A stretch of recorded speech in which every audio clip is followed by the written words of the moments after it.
मीमांसा दर्शन की 40वीं कक्षा। मीमांसा दर्शन के प्रथम अध्याय के द्वितीय पाठ का दूसरा अधिकरण हम प्रारंभ कर रहे हैं। सूत्र संख्या 19, पृष्ठ संख्या 166। तो दूसरे अध्याय के पहले अधिकरण में हमने पूर्व पक्षी के आक्षेप और सिद्धांत के उत्तर इनको देखा था और उसका विषय था अर्थवादाधिकरणम। अर्थवाद यानी प्रशंसा वाक्य जो होते हैं वो सार्थक हैं, निरर्थक हैं, क्या प्रयोजन है, और निरर्थक प्रार्थनाएं, स्तुतियां, ये जो सारा का सारा पूर्व पक्षी के द्वारा आक्षेप के रूप में आया था उसका समाधान वहां पर किया गया। अब उसी से जुड़ी हुई एक बात और आगे प्रारंभ की जा रही है। तो अधिकरण का नाम दिया ना, विधिवत निगदाधिकरणम। विधिवत निगदाधिकरणम। तो विधि के समान, एक तो यह अर्थ होता है, एक विधि वाले निगद का अधिकरण यहां किया जा रहा है। निगद मतलब तो कथन, वचन। और वो वचन कौन सा है, तो पिछली चर्चा के आधार पर वहां हम लेते हैं स्तुति का कथन, अर्थवाद का कथन। अर्थवाद के कथन वाले जो वाक्य होते हैं उनमें जो विधि के समान कथन किया गया होता है, विधि भी हमको दिखाई दे रही है, वचन कुछ ऐसे लग रहे हैं कि वहां विधि हो सकती है, अर्थवाद है या विधि है। तो अर्थवाद और स्तुति से जुड़ा हुआ ही एक प्रसंग है, लेकिन साथ में वहां विधि भी दिखाई दे रही है। वहां कैसे होगा, क्या होना चाहिए, उसमें पूर्व पक्षी के कुछ आक्षेप हैं और फिर उसका उत्तर दिया गया। तो विधिवत निगदाधिकरणम, विधिवत निगद क्या होते हैं, तो इसके लिए नीचे देखिए इन्होंने टिप्पणी के अंदर दूसरी टिप्पणी में लिखा है, विधिवत ये निगद्यन्ते ते विधिवत निगदा उच्यन्ते। जो विधि के समान कहे जाते हैं ऐसे निगद, निगद यानी तो वचन, लेकिन वचन कैसे, स्तुति वचन। ऐसे स्तुति वचन जो विधि के समान कहे जा रहे हैं, वहां विधि दिखाई दे रही है, हमारे को विधि जैसा प्रतीत हो रहा है। एक स्तुति वचन, एक स्वतंत्र यानी वो भी विधि से ही जुड़ता है वैसे, लेकिन यहां कुछ वचन जहां हमने पीछे स्तुति के देखे, लेकिन वो ऐसे स्तुति वचन है जैसे कि वहां विधि की जा रही है, ऐसी हमारे को प्रतीति होती है। वो यहां पर प्रसंग लिया गया। तो भाष्य देखिए, यह ये विधिवन निगदा अर्थवादा ते उदाहरणम। यहां पर कौन से उदाहरण लिए जा रहे हैं, कोई भी चर्चा चलाएंगे तो पहले उदाहरण वाक्य तो लेंगे ही, क्योंकि वाक्य पे ही चर्चा है सारी की सारी। वो वचन लेंगे और फिर उसको लेकर के किसी विषय को समझाएंगे, शंका समाधान करेंगे। तो यहां पर इस प्रसंग में ये विधिवन निगदा अर्थवादा, जो विधि के समान कहे गए वचन है, कौन, अर्थवाद, यानी स्तुति कथन अर्थवाद ही लिए जाएंगे। ते उदाहरण, वो यहां पर उदाहरण है, उनको लेकर के चर्चा की जाएगी। वचन को इन्होंने गहरे शब्दों में यहां पर लिखा है। औदुम्बरो यूपो भवती, उदुम्बर से बना हुआ, उदुम्बर से निकला हुआ एक यूप होता है या होना चाहिए। एक वाक्य हो गया। उदुम्बर वृक्ष का नाम है और उससे जो यूप बनता है, लकड़ी जो आगे ऊंची लंबी बनती है, उसको यूप कहते हैं। वो खदीर का भी कहा गया है। अब यहां किसी प्रसंग में उदुम्बर का कहा गया है, खादिर यूप ने, वो औदुम्बर यूप है, उदुम्बर से बना हुआ। अब ये कुछ परिवर्तन है। तो औदुम्बरो यूपो भवती, ये एक वचन हुआ और इसलिए हमें विधि किस तरह से दिखाई देगा। प्रकृति में खदिर कहा गया है, विकृति में उदुम्बर का कह दिया, औदुम्बर यूप, तो एक नई चीज कही गई ना, ये विधि की तरह से लगेगी, क्योंकि पहले नहीं कहा गया है। अब क्यों औदुम्बर यूप होना चाहिए, उदुम्बर का यूप क्यों होना चाहिए, तो उसके लिए आगे के कुछ वचन है जो कि हमें स्तुति की तरह से दिखाई देते हैं। क्या, ऊर्ध्वा उदुम्बर, उदुम्बर जो होता है वो ऊर्क होता है, उसको ऊर्क ही कह दिया। ऊर्क का मतलब ऐसे ऊर्जा, अन्न, इस अर्थ में अन्न के लिए भी नाम है ऊर्क, ऊर्जा के लिए, शक्ति के लिए, सामर्थ्य के लिए, इसके लिए ऊर्क शब्द का प्रयोग किया गया है। तो उदुम्बर ऊर्क है, यानी वो शक्ति वाला है।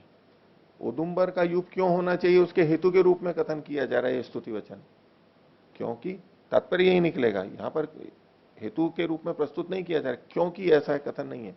लेकिन औदुंबर यूप होना चाहिए या होता है। अब ऊर्क व उदुम्बर है तो इसका मतलब ये निकलेगा तो क्यों औदुंबर यूप होना चाहिए, क्योंकि वो शक्ति से युक्त है, अन्न से युक्त है। और ऊर्क पशव, पशु भी ऊर्क होते हैं, ऊर्जा वाले होते हैं, शक्ति वाले होते हैं।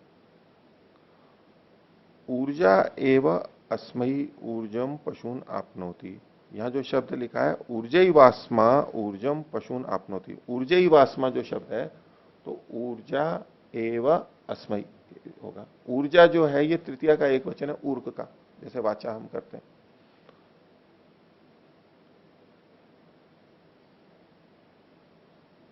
तो ऊर्जा एव अस्मयी ऊर्जम पशून आपनोति, ऊर्जम है ये द्वितीय का एक वचन है और पशून है ये द्वितीय का बहुवचन है। तो ऊर्जा ऊर्क के द्वारा, तृतीय विभक्ति है तो ऊर्क के द्वारा, ऊर्क क्या था, उदुम्बर को ऊर्क कहा था, पशु भी ऊर्क है। तो ऊर्क के द्वारा यानी उस उदुम्बर के द्वारा ऊर्जम पशून आपनोति, शक्तिशाली पशुओं को वो प्राप्त करता है। किस लिए, ऊर्जो अवरुद्ध, ऊर्क ऊर्जा के, शक्ति के रोकने के लिए, रुके रखने के लिए, थामने के लिए और उसको पाने के लिए, दोनों बातें हो गई।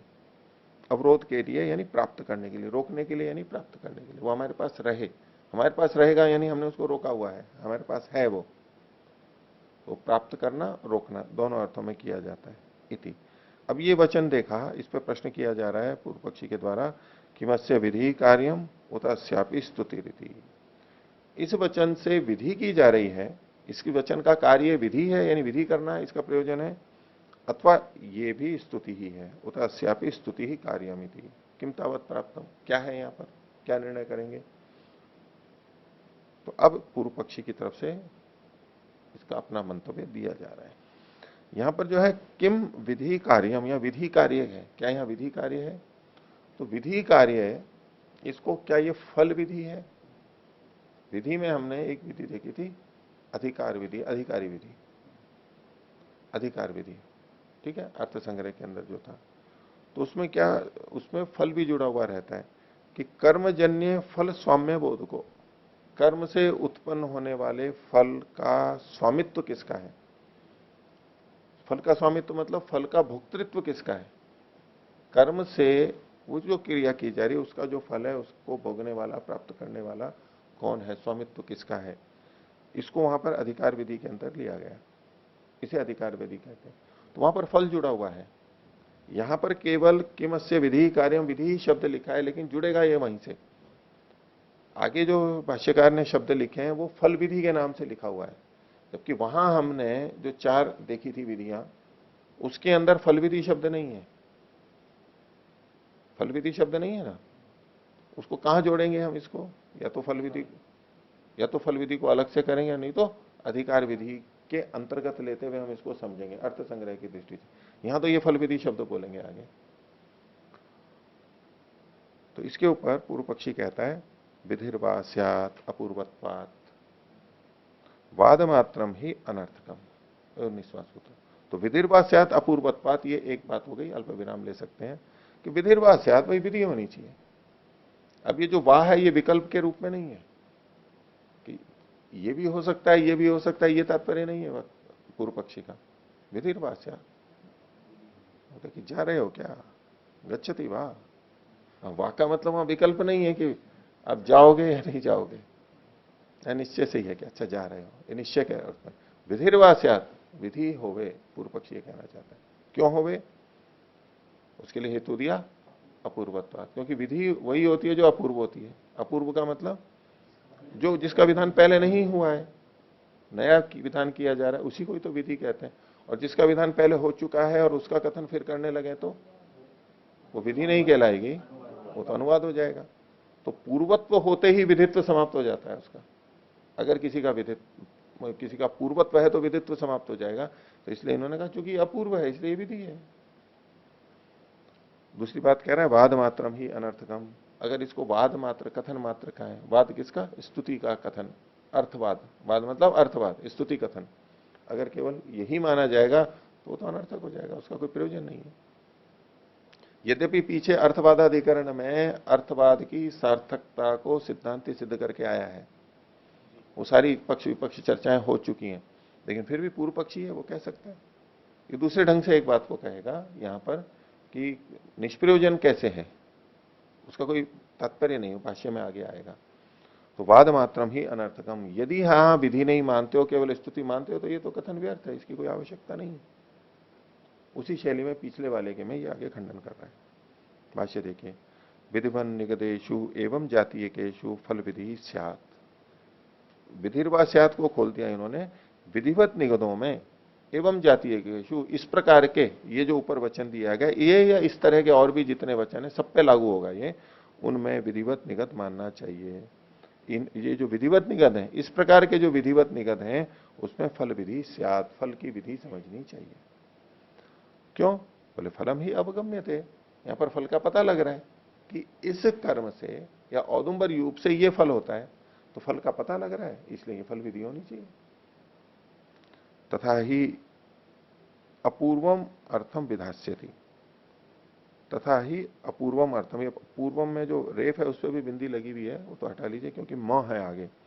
तथा ही अपूर्वम अर्थम विधास्यति, अगर इसको हम फल विधि मानेंगे तभी ये वाक्य अपूर्व विषय को बताने वाला होगा।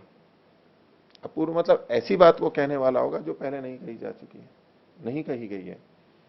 और ये मान के चलते हैं कोई भी वाक्य जब कहा जा रहा है तो उससे कुछ ना कुछ नया अवश्य कहा जाना चाहिए। जो बात पहले कही जा चुकी है, यदि जू की तू फिर कही जा रही है, तो इसको तो पुनरुक्ति दोष कहेंगे, इसको अनुवाद नहीं कहेंगे ना। जैसे कि न्याय दर्शन में भी आता है, ये पुनरुक्ति दोष माना जाएगा। जो चीज आप कह चुके हो उसको दोबारा क्यों कह रहे हो? हाँ, किसी को समझ में नहीं आया फिर कोई कथन कर रहा है तो बात अलग है बोलने में, लेकिन लिखने में एक वाक्य लिखा, अब दूसरे को जिसको समझना है वो पहले से ही समझ लेगा, दोबारा तिबारा भी पढ़ सकता है वो। तो दोबारा फिर से कथन करना ये निरर्थक होता है। तो इस हर वाक्य से, जो वाक्य शास्त्र में लिखा गया उससे कुछ ना कुछ नया अवश्य कहा जाना चाहिए। एक सिद्धांत है बड़ा, कुछ ना कुछ नई बात अवश्य आनी चाहिए, कुछ ना कुछ नई बात अवश्य आनी चाहिए, यदि वैसा का वैसा कहा जा रहा है तो।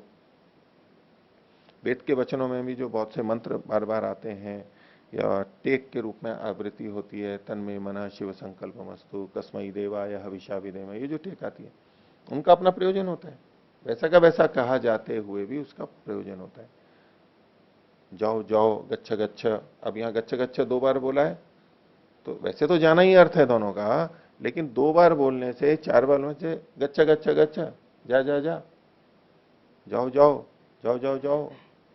अब इनमें यद्यपि जाने वाला अर्थ होते हुए भी अर्थ का भेद है, विशेषता है। कुछ ना कुछ नई बात अवश्य वहां पर मिलेगी, वो जोर देना चाहता है, वो तिरस्कार के रूप में बोलना चाहता है, बहुत जल्दी करना चाहता है, कुछ ना कुछ वहां पर नया अवश्य होगा। तो अगर कोई नया वाक्य आता है तो कुछ नई बात वहां अवश्य कही जानी चाहिए। यदि नई बात नहीं कही जा रही है, हमें नई बात नहीं मिल रही है, तो इसका मतलब है वो वाक्य व्यर्थ होगा, निरर्थक होने लगेगा। और वाक्य निरर्थक होना नहीं चाहिए।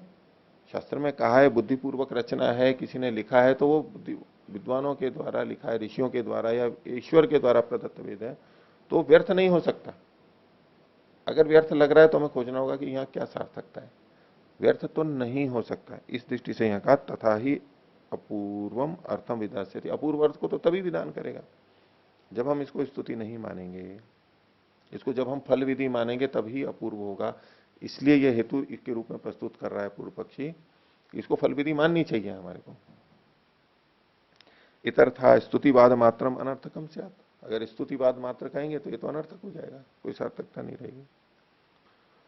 अच्छा, ये जो स्तुतिवाद मात्र है, स्तुति का कथन है, ये अनर्थक क्यों होगा, अनर्थक क्यों होगा, उसके लिए अब ये बात को रख रहा है, नई बात को रख रहा है। क्या? स्तुतश्च अस्तुतश्च तावान एव सो अर्थ, ये जो वाक्य कहा गया उसका जो अर्थ है, यहां अर्थ का मतलब है प्रयोजन। वो चाहे उसकी स्तुति की जाए चाहे नहीं की जाए, प्रयोजन तो वही सिद्ध होने वाला है। अर्थ का मतलब है प्रयोजन। वो प्रयोजन क्या है? देखो इस ऊपर जो वाक्य हमने देखा था उसमें ऊर्जो अवरुद्धयी, बल के रोकने के लिए, प्राप्त करने के लिए, ये प्रयोजन है इसका। इस पूरे का औदुंबर युग का प्रयोजन क्या है? ताकि हमें ऊर्जा प्राप्त हो, पशु प्राप्त हो इत्यादि, प्राप्ति के लिए, रोकने के लिए है ये। तो पूर्व पक्षी ये कहना चाह रहा है कि इसकी स्तुति करो या मत करो, औदुंबर युग का जो प्रयोजन सिद्ध होने वाला है, ऊर्क रुकना है, उसमें तो कोई अंतर नहीं आ रहा है। अर्थ में चाहे स्तुति की जाए चाहे न की जाए, अर्थ में तो कोई प्रयोजन नहीं आ रहा है ना, वैसे का वैसे ही है। स्तुतश्च अस्तुतश्च तावानेव सो अर्थ अपीच, और ऊर्जो अवरुद्ध इति प्रयोजनम श्रूयते। इसमें प्रयोजन क्या है? ऊर्जो अवरुद्धि, निरर्थक नहीं है ये। अगर केवल स्तुति ही माने, केवल स्तुति ही माने तो भी निरर्थक है, और स्तुति को इस प्रयोजन के लिए माने तो भी, स्तुति करो चाहे मत करो, प्रयोजन तो जो का तो सिद्ध होना ही है। हम कपड़े धो रहे हो किसी साबुन से, और उस साबुन की प्रशंसा भी कर रहे हैं, प्रशंसा करके उसी साबुन से उसी मेहनत से कपड़े धोएंगे और बिना प्रशंसा किए धोएंगे तो कोई अंतर आएगा क्या कपड़े के धुलने में? वो तो जैसा होना है वैसा होना है। तो स्तुति उस ढंग से भी निरर्थक हो रही है। और इस पूरे को स्तुति माने तो बोले इस केवल स्तुति से क्या होगा इस वाक्य में? क्योंकि स्तुति विधि वाक्य से जुड़ते हुए सार्थक होती है, ये पीछे सिद्धांति ने सिद्ध किया था। और इस रूप में वो विधित्व को भी बताती है, नई चीज को बताती है, सार्थकता है उसकी। लेकिन यदि विधि ही नहीं है तो वो स्तुति व्यर्थ हो रही है, इस दृष्टि से भी कहा। तो कहा ऊर्जो अवरुद्ध है इति प्रयोजनम श्रूयते, या प्रयोजन तो देखो वाक्य में लिखा हुआ है। न च, दूसरी बात कहना चाह रहा है पूर्व पक्षी कि हम यहां स्तुति क्यों नहीं माननी चाहिए, स्तुति क्यों नहीं माननी चाहिए, उस पक्ष में एक बात और कह रहे हैं, न च प्रशस्तो अयम अर्थ इति क्वचित शब्दो अस्ति। ये जो वाक्य पीछे पढ़ा गया विचारणीय वाक्य उदाहरण, उसमें ये कहीं नहीं लिखा गया कि ये जो अर्थ यानी प्रयोजन है ये प्रशस्त है, अच्छा है। भाई प्रशंसा की जाएगी तो अच्छा तो कथन करेंगे, ये बढ़िया है, अच्छा है, ऐसा कोई शब्द तो आना चाहिए। अब वो जो वाक्य पढ़ा इसमें प्रशस्त या प्रशस्त का समानार्थक कोई शब्द है क्या? शोभन है, बढ़िया है, अच्छा, ऐसा कोई शब्द तो पढ़ा नहीं गया स्तुति के लिए। तो कहा न च प्रशस्तो अर्थ, प्रशस्तो अयम अर्थ इति क्वचित शब्दो अस्ति, इस वाक्य में कोई शब्द नहीं है। अभी क्वचित आदि जो सारे हैं ये प्रसंग के अनुसार इसी वाक्य के लगेंगे, ऐसे जो वाक्य हैं हर जगह के लिए नहीं लगेंगे। और एक अपना तर्क रख रहा है पूर्व पक्षी कि यहां पर हम स्तुति लें या तो यहां विधि लें, इसके पक्ष में रख रहा है कि लक्षण आया तो स्तुतिर्गम्य थे। स्तुति का पता कैसे लगा? लक्षणा से। लक्षणा से क्यों? क्योंकि अभिधा तो है नहीं, स्तुति वाचक प्रशस्त को, प्राशस्त्य को बताने वाला कोई शब्द तो सीधा है नहीं, लेकिन जो बातें कही गई हैं तो उससे हम स्तुति लेते हैं, तो वो तो लक्षणा में चला गया। तो बोले लक्षण आया तो स्तुतिर्गम्य थे, और श्रुतिश्च लक्षण आया जायसी थी, और जो श्रुति होती है वो लक्षणा से बलवती होती है। और श्रुति क्या है? श्रुति विधि को कह रही है, यहाँ पर अर्थ को, प्रयोजन को साक्षात कह रही है, तो वही लेना चाहिए। जब दो अर्थ निकल रहे हों, जिस पक्ष में पूर्व पक्षी किस ढंग से कह रहा है, ये चलो माना स्तुति भी यहां से आ रही है, विधि भी आ रही है, दो चीजें निकल के आ रही हैं, कौन सी माना है यहां पर?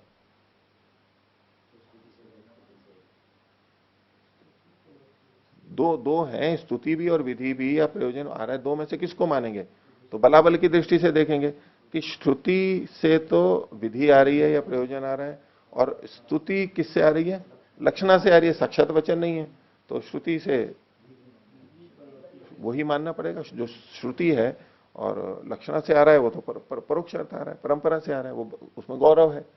और श्रुति से आ रहा है उसमें लाघव है, तो जिससे लाघव आ रहा है वही अर्थ लिया जाना चाहिए, निर्णायक तत्व है, इसको सिद्धांति मानता ही है, उसी को उसने प्रस्तुत कर दिया। और कहा श्रुतिश्च लक्षणाया जयसी थी, श्रुति लक्षणा से बलवती होती है, इसलिए यहां पर स्तुति नहीं होगा, स्तुति नहीं होगी, स्तुति अर्थवाद नहीं माना जाएगा, पूर्व पक्षी का कथन। आगे देखिए 20वां सूत्र, लोकवद इति चेत, अगर कहें कि लोक के समान यहां पर स्तुति मान ली जाएगी, ऐसा कोई कहे, अब ये कौन कहेगा? ये पूर्व पक्षी थोड़ा ना कहेगा। ये बात जो है पूर्व पक्षी के मुख से भले ही निकल रही है, लेकिन ये बात आएगी ये पूर्व पक्षी के विरोधी से, यानी सिद्धांति से। तो इन्होंने जो आ करके लिखा हुआ है, इसके लिए नीचे टिप्पणी क्या लिखी है? आ का मतलब है आशंका। ये पहली बार आ लिखा है, इसलिए इन्होंने नीचे टिप्पणी दी है, आगे जहां भी आ आएगा इसका मतलब है आशंका। आशंका किस पे है? पूर्व पक्षी के कथन पे आशंका की जा रही है, प्रश्नकर्ता के द्वारा या सिद्धांति के द्वारा। लेकिन अब इस सूत्र को हम पूर्व पक्षी का माने या आशंका करने वाले का माने? तो कहे तो पूर्व पक्षी ही रहा है कि यदि कोई ये कहे तो, लेकिन ये कहे, ये कहने वाला कौन है? दूसरा है, वो सिद्धांति है। इस दृष्टि से दोनों पक्षों में देख सकते हैं। तो लोकवद इति चेत पश्यसि, यदि तुम ऐसा देखते हो, पूर्व पक्षी कह रहा है सिद्धांति को या प्रश्नकर्ता को, स्तुतिर अनर्थिका न च शब्देन अवगम्यते इति, ये जो स्तुति है, नहीं नहीं, ये जो इति चेत पश्यसि है, इसको कहने वाला है सिद्धांति। पूर्व पक्षी को कह रहा है कि अगर तुम ऐसा देख रहे हो, क्योंकि जो आगे का कथन आ रहा है पूर्व पक्षी का है, स्तुतिर अनर्थिका, स्तुति तो अनर्थक है, न च शब्देन अवगम्यते, और स्तुति किसी शब्द से यानी साक्षात श्रुति से जानी भी नहीं जा रही है। ये जो कथन आया है, ये पूर्व पक्षी के कथन को उद्धृत किया जा रहा है, किसके द्वारा? सिद्धांति के द्वारा। तो इति चेत पश्यसि, पश्यसि का कर्ता कौन है? पूर्व पक्षी। ये जो बात है ये उसने कहा। इसके ऊपर कह रहा है लौकिकानि वाक्यानि भवन्तो विदाम कुर्वन्तु, आप लौकिक वाक्यों को स्वीकार कर लो। विदाम कुर्वन्तु मतलब जानो, उसको ले लो ना, उसको स्वीकार कर लो, लौकिक वाक्यों से पता लग जाएगा। देखो ये कुछ लौकिक वाक्य लो, देखो ऐसे भी होता है वहां लौकिक वाक्य में। कैसे? तथ्यथा। अब यहां जो लौकिक का उदाहरण दिया जा रहा है, किसको समझाने के लिए? शास्त्र को समझाने के लिए। पीछे भी जो बात हुई थी कि शास्त्र को समझाने के लिए लोक का उदाहरण दिया जा रहा है, तो प्रथम दृष्टया क्या प्रतीति होगी कि लोक के द्वारा शास्त्र को प्रमाणित किया जा रहा है। लोक के द्वारा शास्त्र को प्रमाणित किया जा रहा है। तो बोले यूं तो लोक में कुछ भी होता है और लोग बोलने लगेंगे, और फिर तो शास्त्र से लोक को प्रमाणित करें या लोक से शास्त्र को प्रमाणित करें? तो लोक तो कोई प्रमाण नहीं होता है, गलत भी हो सकता है उसमें। ये एक प्रश्न आता है। तो ये जो बात कही जा रही है, ये उदाहरण मात्र दिया जा रहा है। यद्यपि लोक से शास्त्र की पुष्टि की जा रही है, भाषा की, सिद्धांत या विधि की वो नहीं, तो निर्देश क्या होगा वो तो शास्त्र के आधार पर ही होगा। लेकिन अर्थ ग्रहण, सिद्धांति पूर्व पक्षी को कह रहा है देखो आप यहां तो स्वीकार नहीं कर रहे हो, लोक में इतना सब कुछ प्रचलित है, वहां भी तो आप ये अर्थ लेते हो। भाषा का स्वरूप बता रहा है वो, ये देखो ये भाषा भी प्रयोग की जाती है और वहां आपको कोई संदेह नहीं होता है, आप ऐसे ही अर्थ लेते हो, तो ये बात यहां क्यों नहीं ली जा सकती? क्योंकि वेद और शास्त्रों और उनके अनुसार ही भाषा में भी प्रयोग हो ही रहे हैं, भाषा का स्वभाव है, वहां ऐसा प्रयोग किया जाता है। बस इस रूप में उदाहरण के रूप में प्रस्तुत किया जा रहा है। एक तरह से ये लोक से शास्त्र को प्रमाणित कर रहे हैं, लेकिन वो अर्थ नहीं ले लेना है कि फिर तो लोक बड़ा हो गया, शास्त्र को वो प्रमाणित करने वाला हुआ तो लोक बड़ा हो गया। लेकिन किस प्रसंग में किस ढंग से पुष्टि की जा रही है वो हमें स्पष्ट होना चाहिए, रहना चाहिए। लौकिक वाक्य क्या है? तद्यथा यम गो क्रेतव्या देवदत्तिया, ये देवदत्त की जो गाय है ये खरीदने योग्य है। एक वाक्य का ये विधि वाक्य हुआ, क्रेतव्या तबियत प्रत्यय आ गया, खरीदनी चाहिए, विधि आ रही है यहां पर सीधे सीधे। आगे कहा ऐशा ही बहुक्षीरा, ये जो गाय है अधिक दूध वाली है। स्त्रीपत्या, स्त्री अपत्य वाली है यानी बछड़ी वाली है, ये भी एक प्रशंसा होती है ना। बछड़े होते हैं उससे मान लो बैल का भी प्रयोग होता है। आज तो खैर ट्रैक्टर हो गए तो अब वो बैलों की और बछड़ों की और कद्र कम हो गई है उपयोगी, लेकिन फिर भी वहां भी बैल भी ज्यादा हो जाते हैं तो कितने बैल रखेगा कोई? तो क्या इच्छा रहती है कि स्त्री अपत्य हो तो फिर दूध होगा हमारे को उससे। तो बोले स्त्री अपत्या है, ये भी प्रश्न, ये भी बात। और अनष्ट प्रजाचा, और इसकी संतानें नष्ट नहीं होती है जन्म लेने के बाद में। ये भी तो एक विशेषता है ना। ये तो किसी किसी गाय के बछड़े बछड़ी मर जाते हैं, जल्दी जल्दी मर जाते हैं, और जिंदा रहेंगे तो एक प्रशंसा है ताकि हम संतति बढ़ेगी उसकी। इति, तो अब ये वाक्य तो लोक का दे दिया इन्होंने। अब इस पर सिद्धांति क्या कह रहे हैं? कृतव्या इत्यपि उक्ते गुणाभिधानात् प्रवर्तन्ते तराम क्रेतारा। बोले इसमें यम गौ क्रेतव्या, क्रेतव्या शब्द साक्षात आ गया है श्रुति से, खरीदनी चाहिए।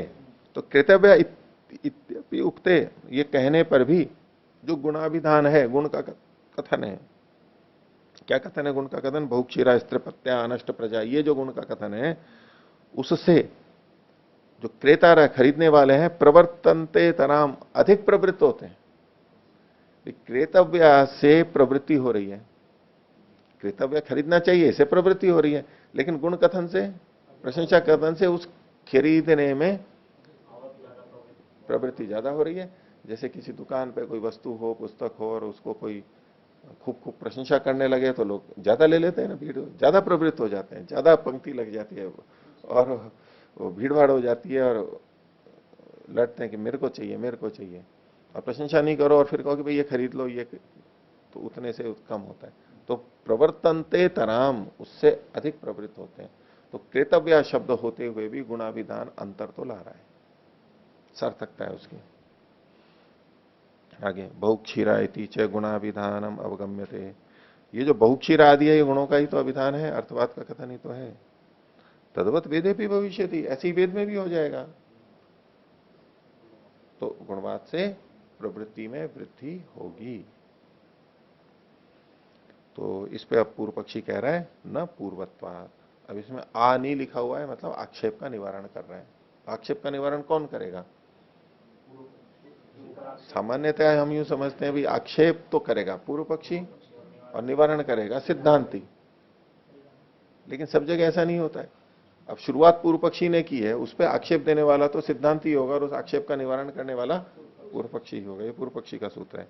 न पूर्वत्वाद, बोले नहीं ये ठीक नहीं है, क्योंकि पूर्वत्व होने के कारण से। कैसे? नहीं तदेवम, न अर्थ कर दिया, ये ऐसा नहीं है। लोके विदित पूर्वा अर्था उच्यन्ते बहुक्षीरादय, ये जो आपने बहुक्षीर वाला उदाहरण दिया उसी उदाहरण को लेके कह रहे हैं, दोनों में अंतर बता रहा है। पूर्व पक्षी ने तो पूर्व पक्षी खंडन करेगा, सिद्धांति उस उदाहरण को, लौकिक उदाहरण को अपने पक्ष की पुष्टि के लिए दे रहा था, वो उसमें भेद दिखा रहा है कि नहीं ये तो उदाहरण यहां नहीं घट सकता। क्यों नहीं घट सकता? तो बोले वेदे विदित पूर्वा अर्था उच्यन्ते लोके, हाँ लोक में जिन अर्थों को कहा जा रहा है वो कौन से होते हैं? विदित पूर्व, जिसको पहले से जानते हैं। क्या क्या यहां पर कहा था? बहुक्षीरा, तो जिसको कहा जा रहा है कि गाय अधिक दूध वाली है, तो बहुक्षीरा का क्या मतलब होता है उसको पता है पहले से।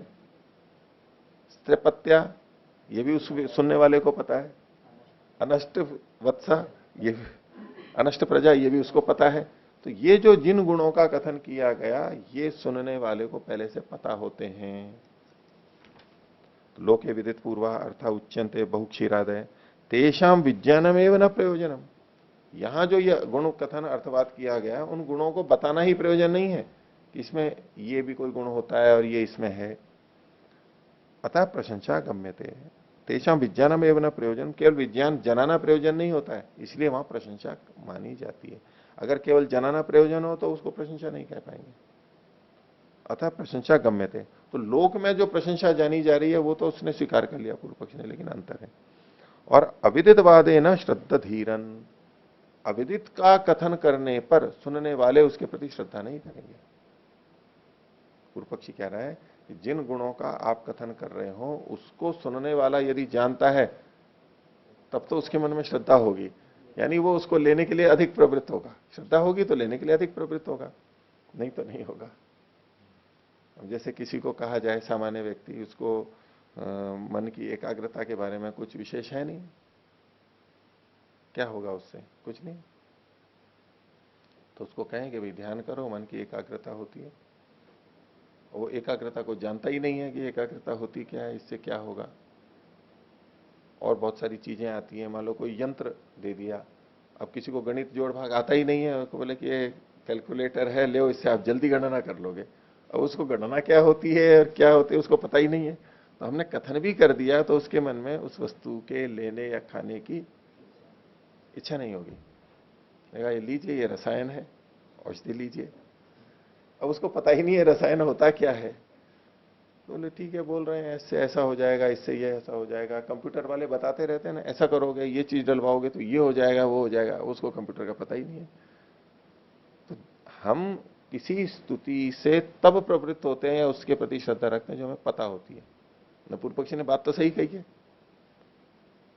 तो बोले शास्त्र में जो कथन किए गए थे वो तो अविदित थे, और लोक का जो आपने उदाहरण दिया ये तो विदित वाले हैं, तो यहां तो श्रद्धा हो जाएगी, यहां तो स्तुति है, लेकिन शास्त्र वाले कथन में स्तुति नहीं मानी जानी चाहिए। ये स्तुति अगर है तो ये तो निरर्थक है, पूर्व पक्षी मान ले जा रहा है बात को। तो अविदितवाद है ना श्रद्धा धीरन, अविदितवाद में तो श्रद्धा नहीं होगी। कैसे नहीं होगी? तो पूर्व वचनादि व, पूर्व वचन जैसे पूर्व वचन है उसके समान ही। पूर्व वचन का मतलब होता है कि जैसे ये था इयम गौ क्रेतव्या, ये जो गौ खरीदनी चाहिए, केवल इतने से श्रद्धा नहीं हो रही थी ना उनकी, ये गौ खरीदनी चाहिए, वो फिर इसलिए गुण बताए, तो जैसे उसके प्रति श्रद्धा नहीं हो रही थी और आगे जो गुण कथन किए वो भी वैसे ही हुए अविदित पूर्व, तो उनसे भी प्रवृत्ति नहीं होगी उसकी। विदितत्वादेव च प्ररोचयन्ते, ये जो जानने के कारण ही वो हमें रुचि पैदा करते हैं, इससे ये होगा, इससे ये होगा। वैदिकेशु पुनर्यदि विधि शब्दे न प्ररोचयन्ते, तो ये एक तो बात यहां तक पूरी हो गई। इससे तात्पर्य देना चाह रहा है पूर्व पक्षी कि वेद में शास्त्रों में जो वचन गुण के कथन किए गए उसकी तो वो जानता ही नहीं है, पता ही नहीं है, तो उसको प्रवृत्ति से स्तुति होकर के प्रवृत्ति में बढ़ना करना श्रद्धा होना वो घटेगा नहीं। और दूसरी बात कह रहा है वो वैदिकेशु पुनर्यदि विधि शब्दे न प्ररोचयन्ते, वैदिक शब्द वाक्यों में जो विधि शब्द है उससे यदि प्ररोचना नहीं हो पा रही है, प्रेरित नहीं हो पा रहा है, ये सिद्धांति की बात को मान करके कह रहा है कि विधि शब्द प्रेरित करते हैं ऐसा करो, पर अर्थवाद जो कथन किया है, स्तुति वचन किया गया, उसका प्रयोजन सिद्धांति क्या मान रहा है कि ये जो विधि की गई थी उस और उसको प्रवृत्त करता है, स्तुति प्रवृत्त करती है। स्तुति प्रवृत्त करती है इसका मतलब है जो विधि है वो प्रवृत्त नहीं कर पा रही है, ऐसा ही तो अर्थ लेंगे कि भाई इस विधि वाक्य के बाद में आपने स्तुति वचन कहा, वो कह रहे हैं कि प्रवृत्ति करने के लिए, रुचि पैदा करने के लिए, तो इसका मतलब है विधि वाक्य रुचि पैदा नहीं कर पा रहा था, इसीलिए तो स्तुति वचन कहा। ऐसा तात्पर्य निकाल करके पूर्व पक्षी कह रहा है यदि विधि वचन वैदिकेशु पुनर्यदि विधि शब्द न प्ररोचयन्ते, यदि उस विधि शब्द से प्ररोचना नहीं हो पा रही है तो नतराम अर्थवादेना, तो अर्थवाद से कैसे प्ररोचना हो जाएगी, वो भी तो वैदिक शब्द ही है। जब इसी से नहीं हो रही, विधि तो और मुख्य होनी चाहिए ना, विधि से तो प्रेरणा होनी चाहिए, विधि से ही नहीं हो पा रही तो अन्य शब्दों से कैसे हो जाएगी, अन्य वाक्यों से। जाता शंको ही विधि शब्दे से तदानीम, अच्छा क्यों स्तुति वचनों से प्रेरणा नहीं हो पाएगी, तो बोले ये जो व्यक्ति है सुनने वाला वो जात आशंका वाला हो जाता है, उसमें आशंका पैदा हो जाती है। किसमें? विधि शब्दे स तदानीम, विधि शब्दे स तदानीम जाता शंका, स मतलब है श्रोता, उस वचन को सुनने वाला विधि शब्द के प्रति शंका वाला हो जाता है, पता नहीं होगा या नहीं होगा। अथ विधि शब्दे न प्ररोचित, और अगर आप ये मानते हो, पूर्व पक्षी सिद्धांति को कह रहा है कि विधि शब्द से ही प्ररोचना हो जाती है, तो किमर्थवाद शब्द है ना, तो फिर अर्थवाद शब्द से ये जो स्तुति वचन है उसका क्या प्रयोजन है। और यदि विधि शब्द में ही आपको आशंका है उसको, फिर तो बाद वाले वचनों में भी आशंका होगी, वो भी वेद का ही शब्द है। और बात कह रहा है, आक्षेप कर रहा है पूर्व पक्षी, अपीच वेदे व्यक्तम असंवाद, वेद में असंवाद व्यक्त है, व्यक्त मतलब प्रकट है, असंवाद का मतलब तालमेल ना होना, असंगतता, असादृश्य होना। इस संवाद का वैसे हमारा अर्थ क्या होता है, सम्यकवाद, हम आपस में बातचीत करते हैं, संवाद है। और कई बार कहते हैं भाई इनमें गड़बड़ आ गया, कुछ गलत समझ लिया, क्यों ये चीजें एक दूसरे को गलत समझ रहे हैं, मिसअंडरस्टैंडिंग हो रही है, हो रहा है, तो बोले इनमें असंवाद है, तालमेल नहीं, लोक का अर्थ में जो कह रहा हूं, इनमें आपस में बातचीत नहीं होती है, बातचीत नहीं है, बातचीत की दूरी हो गई, संवाद नहीं आपस में कर रहे हैं, संवाद नहीं कर रहे हैं, इसलिए कोई कुछ समझ रहा है उसकी बातों को, कोई कोई समझ रहा है, और वो बढ़ती चली जा रही है। और उसका उपाय क्या बताया जाता है, हम संवाद कर लें तो बहुत सारी बातें तो वहीं सुलझ जाएंगी, समाधान हो जाएगा। जो वैसे ही गलत समझ ली थी वही तो तात्पर्य ही नहीं था उसका। संवाद होने से तालमेल का जो गड़बड़ थी वो ठीक हो जाती है, सामंजस्य बन जाता है। यहां जो संवाद शब्द है वो तालमेल के अर्थ में है, आगे कई जगह ये शब्द प्रयोग होगा, उससे पता लगता है। और इसलिए अर्थ ले लेते हैं क्योंकि संवाद से तालमेल बनता है, और असंवाद से अतालमेल होता है, असंगतता हो जाती है। तो इस वाक्य ने जो कहा, वेद के इस वाक्य ने जो कहा, ये कुछ और बोल रहा है, ये कुछ और बोल रहा है, और उनमें संगतता नहीं है, तो इसको संवाद नहीं बोलते, ये असंवाद हो जाएगा। क्योंकि कोई भी वचन शास्त्र ने कहा वो भी एक वाद है, दूसरी जगह कहा वो भी वाद है, तीसरी जगह को कहा वो भी वाद है। तो शास्त्र में इतने सारे वचन आ गए, इतने मंत्र आ गए, ये सब वाद हैं। अब ये संवाद है या नहीं, सम्यकवाद है या नहीं है? सम्यकवाद कब माना जाएगा? एक दूसरे का खंडन नहीं करते हो, विरोध में नहीं जाते हो, उनमें तालमेल हो। तो इसलिए यहां असंवाद का मतलब असंगतता या तालमेल ना होना, असादृश्य का है। तो कह रहे हैं वेदे व्यक्तम असंवाद, वेद में तो जो असंवाद है एकदम स्पष्ट है। कैसे? तो बोले ऊर्जो अवरुद्ध इति अप्रसिद्धम वचनम। ये जो पीछे वचन लिया था, इसमें अंतिम जो प्रयोजन बताया था, प्रयोजन वचन जो था ऊर्जो अवरुद्ध, बोले ये जो कथन था ये तो अप्रसिद्ध वचन है, पहले तो कहीं आया ही नहीं, जाति नहीं है, अप्रसिद्ध वचन है। आगे ऊर्ग्वा उदुम्बरा इति हेतुत्वम च अप्रसिद्धम, और ऊर्ग्वा उदुम्बरा ये जो वचन आया, ये इसमें हेतु प्रस्तुत किया जा रहा है, ये भी अप्रसिद्ध है। क्या हेतु है? यस्मात ऊर्ग उदुम्बरा, क्योंकि उदुम्बर ऊर्ग होता है, ऊर्जा होता है। पीछे देखिए वचन जो था प्रारंभ का, औदुम्बरो यूपो भवती। अब इसके बाद में जो कहा ऊर्ग्वा उदुम्बरा, क्योंकि यह है, क्योंकि शब्द नहीं है, कोई हेतु शब्द नहीं है, कोई हेतु के लिए कोई विभक्ति नहीं दी गई है तृतीया या पंचमी, लेकिन फिर भी ये हेतु है। यहां पर हम तात्पर्य से समझ लेते हैं। इसलिए इन्होंने कहा कि ये जो ऊर्ग्वा उदुम्बरा हेतु था, कहा कि ऊर्ग्वा उदुम्बरा इति हेतुत्वम च अप्रसिद्धम, ये हेतु ही है वास्तव में। क्यों औदुम्बर यूप होना चाहिए, उसका हेतु यहां प्रस्तुत किया जा रहा है। बोले ये भी हेतु नहीं है। क्यों? ये जो हेतु प्रस्तुत करो ये अप्रसिद्ध है। क्या? यस्मात ऊर्ग उदुम्बर है, ये वाक्यार्थ बोध यहां पर लिखा है। ऊर्ग व उदुम्बर है का वाक्यार्थ बोध क्या होगा? यस्मात ऊर्ग उदुम्बर है, क्योंकि उदुम्बर ऊर्ग है। तस्मात तन्मयो यूपा कर्तव्य, इसलिए औदुम्बर यूप करना चाहिए। यस्मात तस्मात हेतुत्व तो स्पष्ट हो रहा है। आगे ऊर्ग उदुम्बरा इति अनृत वचनात् अन्यदस्य अनृतम अपि परिकल्प्येत। ऊर्ग उदुम्बरम, ये ऊर्ग उदुम्बर है, उदुम्बर ऊर्ग है, ऊर्जा वाला है, ये असत्य वचन है। इस कारण से जो अन्य वाक्य हैं वो भी अनृत है, ये वो परिकल्पित कर लेगा, इसलिए श्रद्धा ही नहीं होगी। ये निरर्थक है आपका वचन। श्रद्धा किसमें होगी? जो पहले से ज्ञात होगा। उदुम्बर ऊर्ग है ये पता नहीं है, असत्य है, इसलिए बाकी सारी चीजें भी उसके लिए असत्य हो जाएंगी, इसलिए कथन ठीक नहीं है। तो पूर्व पक्षी का आक्षेप हुआ।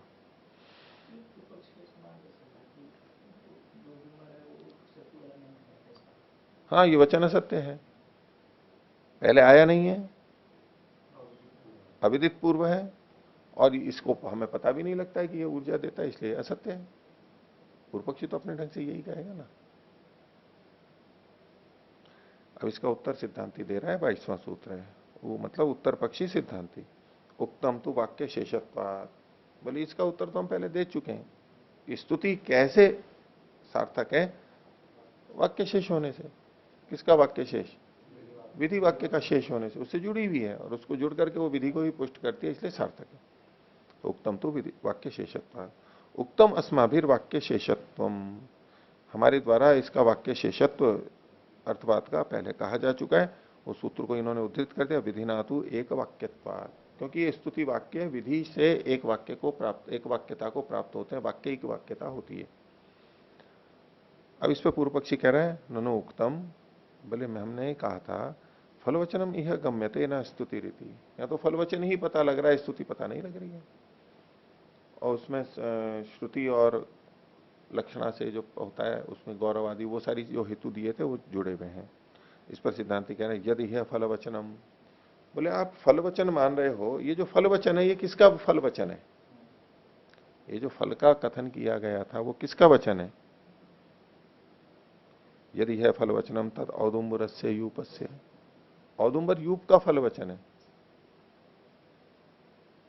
ऊर्जो अवरुद्ध्यई, ये जो कथन कहा ये औदुम्बर यूप का फल कथन है।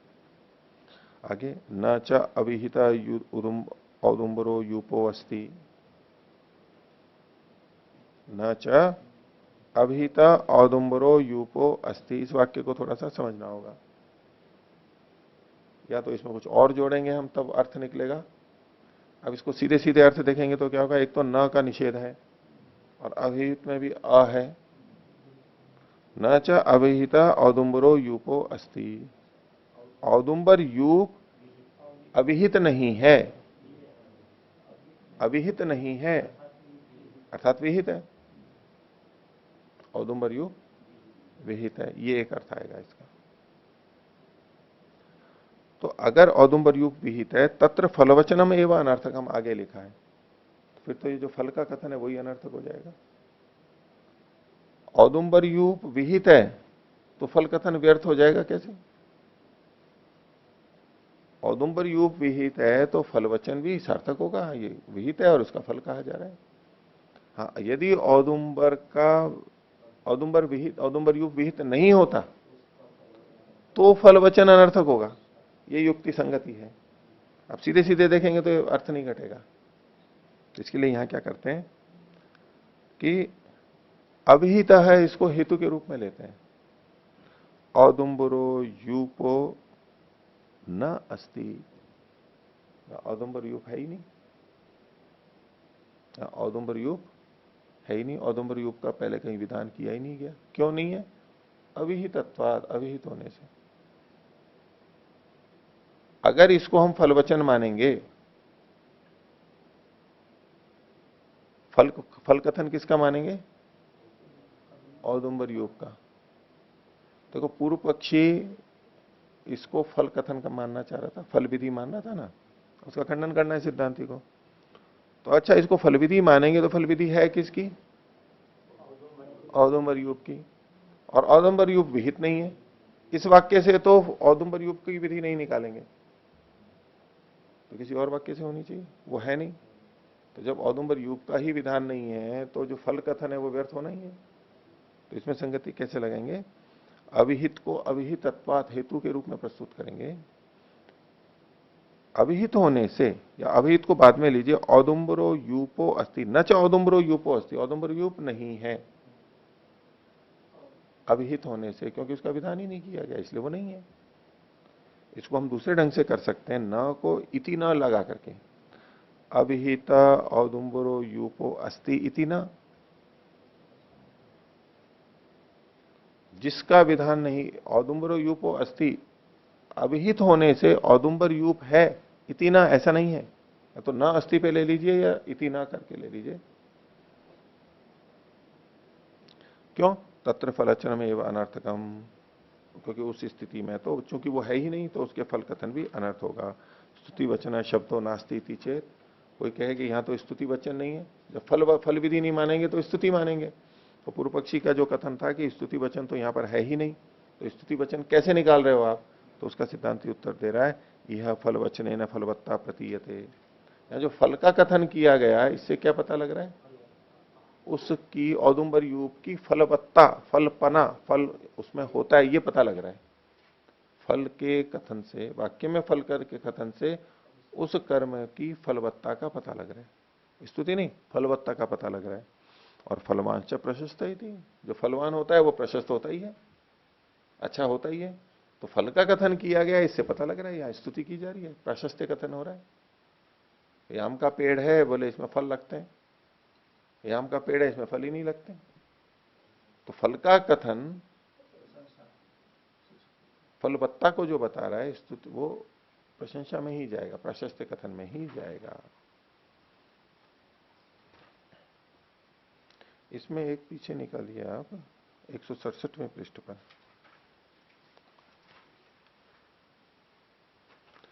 इसमें जो रेखा के नीचे विवरण है, दूसरा अनुच्छेद, इसकी दूसरी पंक्ति बीच में, यद्यपि स्तुति भी अनर्थक नहीं होती, यद्यपि स्तुति भी अनर्थक नहीं होती। पीछे जो हम पढ़ करके आ रहे हैं उसमें यही तो कहा गया था कि स्तुति अनर्थक नहीं होती है, यानी सार्थक होती है।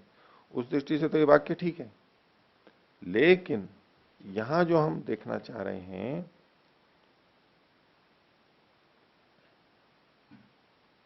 इसमें देखिए इन्होंने जो आगे कहा ना, स्तुतश्च अस्तुतश्च तावानेव अर्थ, इसलिए कहा गया है कि स्तुतश्च अस्तुतश्च तावानेव अर्थ।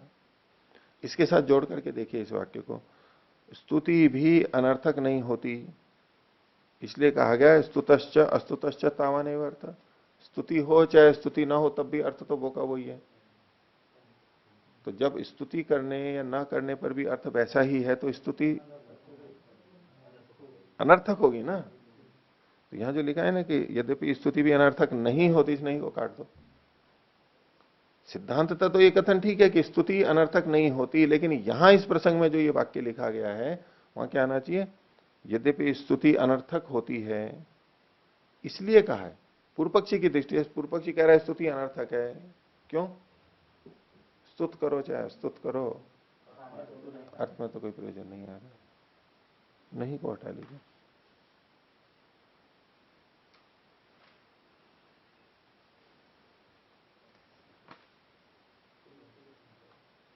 नहीं पूरा वाक्य मत हटाओ, नहीं सिद्धांत नहीं बता रहे हैं, ये पूर्व पक्षी की बात कही जा रही है। पूर्व पक्षी कह रहा है स्तुति अनर्थक होती है, स्तुति अनर्थक होती है, स्तुति अनर्थक होती है, पूर्व पक्षी का वचन है ना। देखो इससे पहले का संस्कृत का भी देखिए, 19वें सूत्र की दूसरी पंक्ति, इतर था स्तुतिवाद मात्रम अनर्थकम स्यात् स्तुतश्च अस्तुतश्च तावानेव सो अर्थ। तो ये तो स्तुति को अनर्थक ही मान करके कह रहा है ना, उस दृष्टि से यही अर्थ लेना चाहिए। पर ये पढ़ते समय लगा होगा स्तुति भी अनर्थक होती है, तो पर ये तो गलत लिखा गया, प्रसंग का नहीं ध्यान है तो वो नहीं जोड़ दिया होगा किसी ने।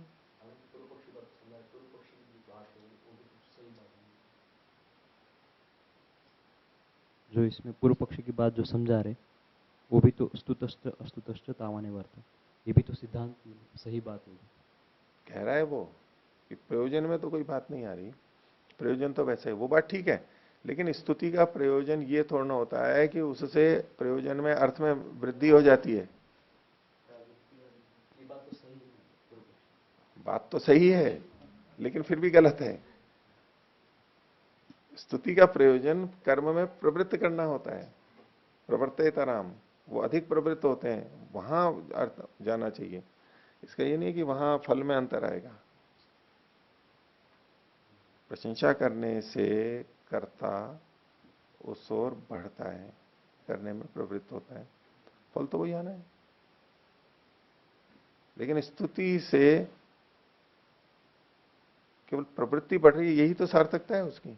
और वहां सार्थकता ना दिखा करके जहां सार्थकता होती ही नहीं है स्तुति की, उसको कह रहा है कि इससे क्या अंतर आ रहा है। समझे बात को।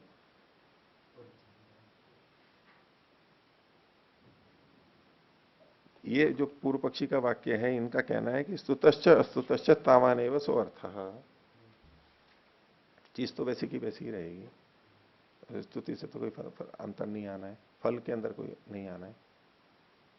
ठीक है, किसी ने किसी गाड़ी की बहुत प्रशंसा की, वो चला के लेके जा रहा है, तो जितना चलाएगा उतना ही रास्ता तय करेगा, स्तुति की हो चाहे स्तुति नहीं की हो, यान तो उतना ही चलने वाला है, उससे कोई फर्क थोड़ा आएगा। ये बात ठीक है, लेकिन ऐसा उदाहरण दे करके स्तुति का खंडन करना वो गलत है।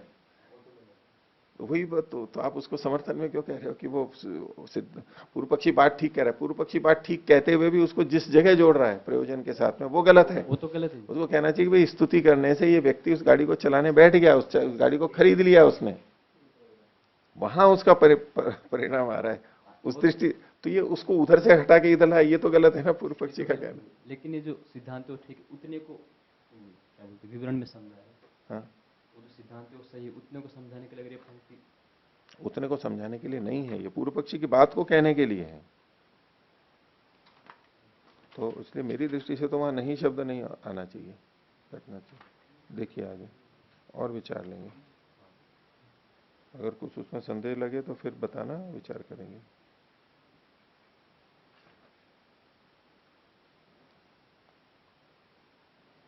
आगे देखिए 170 तक हो गया था, पृष्ठ तक 171 देखिए।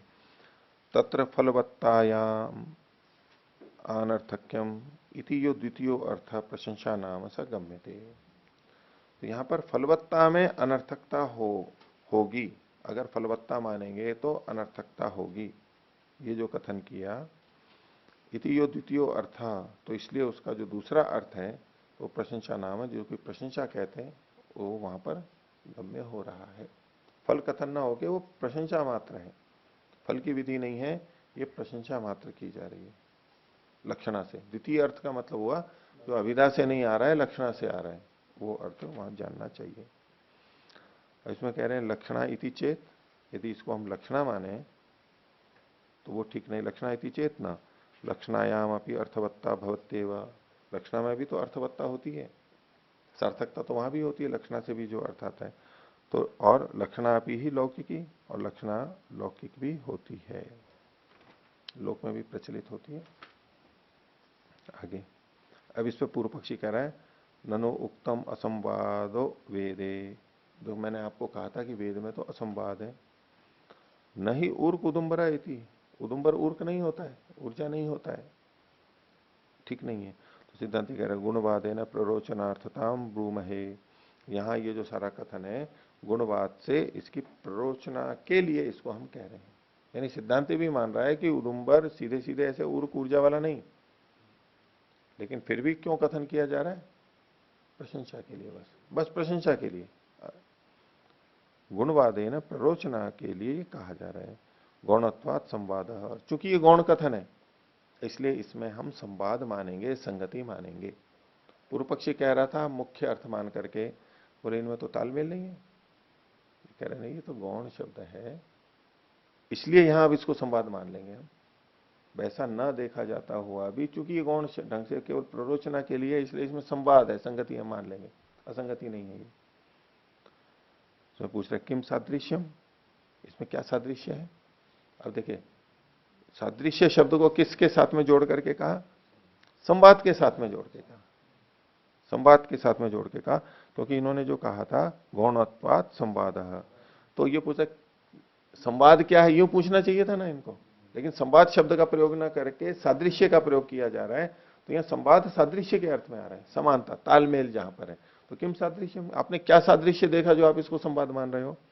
तो यथा अन्नम प्रीते साधनम, जैसे कि अन्न प्रीति का साधन होता है, प्रीति पैदा करने में, अन्न से प्रीति पैदा होती है, हम उसको देते हैं या खाते हैं, प्रीति होती है पैदा। यथा अन्नम प्रीते साधनम एवं इदम अपनी प्रीति साधन शक्ति युक्तम प्रशंसितुम प्रशंसा वाचिना प्रीति साधन शब्देन उच्यते। उस प्रकार से यह भी मतलब ये उदुम्बर प्रीति साधन की शक्ति से, प्रीति का जो साधन है उस शक्ति से युक्त है, उसकी प्रशंसा करने के लिए प्रशंसावाची प्रीति साधन शब्द से यहां पर कथन किया गया। प्रीति का साधन शब्द, प्रीति है, प्रीति को देने, प्रीति उत्पन्न करने का जो साधन हो ऐसा शब्द, वो है यहाँ पर ऊर्जा वाला शब्द। इससे शक्ति मिलती है, ताकत मिलती है। आजकल एनर्जी एनर्जी बोलते हैं, और कोई भी खाने पीने की जो बोले इससे बहुत एनर्जी मिलती है, इससे इतनी कैलोरी मिलती है, कुछ ना कुछ ऐसा शब्द बोलते हैं। तो ये जो ऊर्क शब्द भी प्रीति का साधन है, यानी इससे प्रीति पैदा होती है, इससे बहुत ताकत आएगी तो कोई भी लेना चाहेगा उस औषधि को या आहार को। तो प्रशंसा वाचिना प्रीति साधन शब्द है ना उच्यते, शक्यते ही तत्पक्व फल संबंधात ऊर्ग इति वक्तुम। और ये जो ऊर्जा है ये वहां कैसे संभव है, गुलर के अंदर कैसे संभव है? तो बोले पक्व फल के संबंध से, जब उसका फल पक जाता है गुलर का, उसको खाते तो ऊर्जा आती है ना, तो पक्व फल के संबंध से ऐसे उस ऊर्जा वहां जोड़ी भी जा सकती है। पूर्व पक्षी कह रहा था कि भाई इसमें क्या ऊर्जा ऊर्जा है, बोले पक्व फल से तो जुड़ी जा सकती है। तो इस प्रकार से जोड़ के इसको केवल इसको स्तुति वचन स्वीकार किया जा सकता है, ऐसे स्तुति कथन करना चाहिए। ठीक है, एक और चीज यहां पर देखिए, पृष्ठ 171 पर नीचे व्याख्या, पृष्ठ 171 पर नीचे जो व्याख्या लिखी हुई है, व्याख्या औदुंबर यूप की फलवत्ता में अनर्थक्य है। आगे क्योंकि औदुंबर यूप का विधान नहीं है, तो ये जो क्योंकि शब्द लिखा है ना ये ठीक नहीं है। औदुंबर यूप की फलवत्ता में अनर्थक्य है, औदुंबर युग का विधान नहीं है, इसलिए इस वाक्य का ये जो क्योंकि है इसे विचार नहीं, मेरी दृष्टि से ठीक नहीं है यहां पर।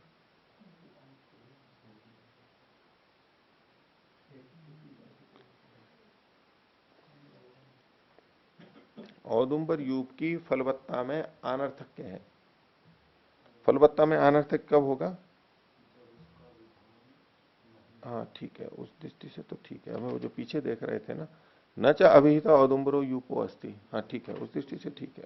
हाँ ये बात है, लेकिन इसमें आगे एक आने वाला है 175 पर, चलो इसको और विचार करेंगे। तो आज का पाठ इतना ही रखते हैं। प्रणव।